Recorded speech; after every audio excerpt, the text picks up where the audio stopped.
Yayasan Setia Hati Ternate. Jadi yang ada Yayasan Setia Hati Ternate ya. Kalau PSHT tidak ada. Jadi,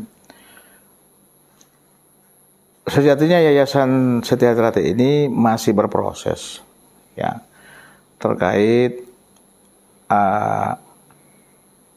adanya pergantian pengurus yang dilakukan oleh pembina dengan cara tidak wajar lah kan. Akhirnya beberapa pengurus yang merasa haknya dilanggar mengajukan gugatan kan, baik itu di peradilan umum, yang terakhir yang sekarang ini dalam perkara 34 di Pengadilan Negeri Madiun Kota, itu sekarang berproses sampai di tingkat kasasi. Tuh ya, tingkat kasasi. Yang digugat dalam perkara tersebut adalah akte nomor 9. Ya. Akte nomor 9 miliknya yang dikeluarkan oleh Notaris Mardia Bantul ya, Yogyakarta. Tuh. Nah, perkara 34 ini pertama di Pengadilan Negeri, putusan tingkat pertama, pergugatan di NO ya, not invalid verdict. Jadi tidak dapat diterima kan. Nah, terus pihak penggugat banding ya, kami banding. Dibanding itu dinyatakan gugatan ditolak, jadi mengambil alih pertimbangan. Lagi-lagi dengan ditolak gugatan, kami banding ya, kami kasasi ya, melakukan upaya hukum kasasi, dan sehingga saat ini perkara tersebut masih berproses ya. Adapun alasan kasasi, tentu kami melihat di dalam pertimbangan hukum dalam putusan tersebut bahwa Pengadilan Tinggi Surabaya dalam memeriksa perkara tersebut kurang cukup mempertimbangkan dalam mengambil putusan ya, atau Ompoltunde ya, Kemetiver. Nah, karena kami melihat di situ, menurut kami itu Ompoltunde, karena majelis pemeriksa perkara aku ini hanya mempertimbangkan kewenangan gitu loh. Kan? Hanya mempertimbangkan kewenangan di undang-undang, diatur di dalam undang-undang yayasan kan? Kalau nggak salah pasal 28 dan sebagainya. Tetapi dalam melaksanakan kewenangan ini, kewenangan kan jelas pembina. Dalam melaksanakan kewenangannya, diatur dalam pasal 28, itu harus, amanat undang-undang harus mengacu kepada pasal 32 gitu lah. Nah, di dalam pasal 32 di situ ada amanatnya, diatur bahwa pembina dalam rangka mengganti pengurusan mendasar kepada anggaran dasar yang berlaku di yayasan tersebut. Nah, ini yang tidak dilakukan ya.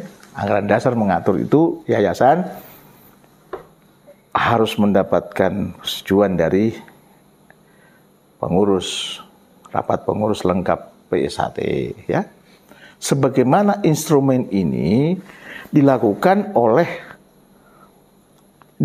dalam mengganti kepengurusan sebelumnya, instrumen ini digunakan ya, baik dari 99 sampai ke 2016 terakhir tetap menggunakan, atau 2014 dan diperbaharui lagi 2016 tetap menggunakan instrumen itu.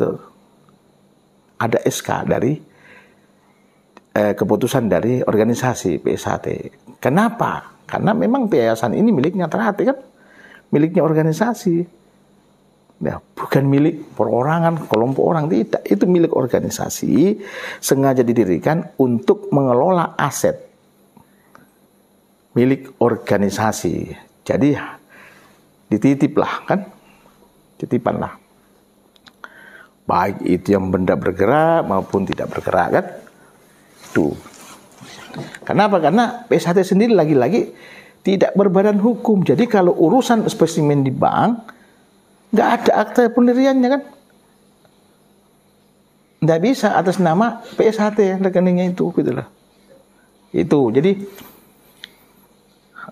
disitulah titik awalnya terjadi sengketa kan, terjadi perselisihan itu kan. Jadi ada kesalahan prosedur. Kami melihat sudah kesalahan prosedur, makanya kami kasasi kan. Nah, mudah-mudahan putusannya lah kita berdoa sama-sama meminta semua pihak untuk mendoakan mudah-mudahan prosesnya itu sesuai dengan harapannya putusannya. Itu Mas. Nah, ada lagi perkara terkait pembatalan pengesahan kepengurusannya yayasan. Perkara nomor 25 yang berproses di Pengadilan Tata Usaha Negara Jakarta. Sekarang hari ini tadi sidang sudah duplik dan sidang berikutnya sudah mulai pembuktian surat. Ya, tanggal 13 kalau tidak salah. Kita sudah mulai pembuktian. Jadi sidang langsung offline kan. Nah, kenapa kok ada lagi Pengadilan Tata Usaha Negara kan? Bukankah, ini mungkin ada yang bertanya, bukankah Pengadilan Tata Usaha Negara memeriksa terkait keputusan yang bersifat base checking kan? Keputusan yang bersifat tun kan? Nah ini, karena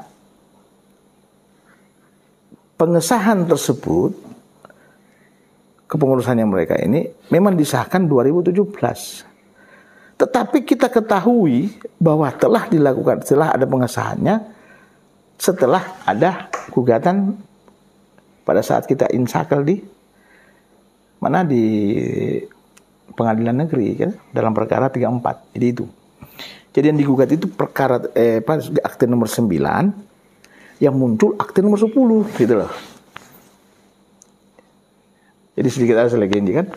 Dari situ saja kalau kita mau objektif, harusnya putusannya tidak begitu kan. Harusnya putusan dalam perkara 34 itu karena tidak sesuai yang digugat dengan ini, absurd kan, kabur berarti gugatannya kan, antara 9 dengan 10. Ternyata yang digugat 9 dan yang akte yang sesungguhnya nomor 10. Berarti kan tidak nyambung gitu loh. Harusnya gugatan tidak memenuhi syarat formal dinyatakan tidak dapat diterima, bukan ditolak kan. Itu Mas ya. Tuh. Jadi itu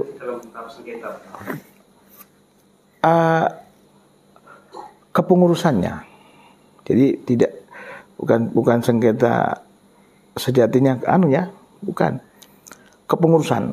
Kalau aset tidak ada. Ya?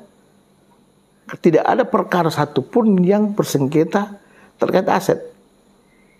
Ada yang mengatakan nanti sudah disita Padepokan, pintu masuk untuk menyita apa gitu loh. Ya kan? Nah itu. Tidak ada juga hasil dari kejahatan dan sebagainya. Clean Padepokan Agung tersebut.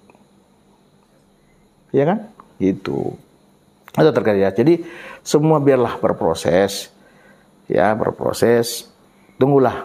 Mari kita sama-sama bersabar menunggu bagaimana hasil proses akhir dalam kedua perkara tersebut ya. Di samping juga itu kami juga menemukan adanya di dalam akte nomor 10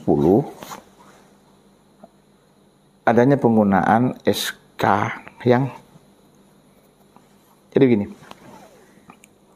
Bu Mardia menuangkan dalam aktenya ini tetap menggunakan SK nomor 27. Nah, SK 27 itu isinya pengurusnya, isinya adalah pengurus kan? Pengurusnya adalah ini. Nah, di dalam akte tidak sesuai isinya SK 27 gitu loh. Pengurusnya. Ya kan? Kalau ahli hukum pasti mengatakan, melihat bahwa akte ini tidak sesuai dengan keadaan yang sebenarnya gitu loh. Ya kan? Sehingga karena itu sudah digunakan, maka dari lembaga hukum PSHT, salah satu dari tim hukum perkara nomor 34 melaporkan peristiwa hukum tersebut karena ditemukan di dalam pada saat insakeling dalam perkara tersebut. Pemberkasan kan kita mempelajari berkas di dalam untuk banding, kita menemukan ternyata ada akte ini kan, dia masih menggunakan pintu masuknya ini instrumennya SK27. Ada SK27, fisiknya SK27 yang ada pada kami gitu loh. Itu, ya kan? Tentu di sini kalau sudah tidak sesuai akte, tidak sesuai lagi dengan isinya, ya tentunya di sini ada perbuatan pidana lagi setelah barfit kan? Makanya dilaporkan oleh saudara Sutris ya di di Polres Kota Madiun ya. Sekarang berproses juga. Kalau nggak salah notarisnya sudah mulai untuk siap-siap dipanggil atau diperiksa, sudah mulai ke sana. Karena tentu di sini karena ini pejabat notaris, mereka juga punya, setiap notaris kan punya hak imunitas untuk sebelum diperiksa pihak kepolisian atau aparat harus melalui organisasinya kan, ada di situ. Jadi itu ranahnya sana, bukan ranahnya kita lagi kan. Urusannya Pengda ini dan Pengwil kan. Itu Mas, yang terkait yayasan.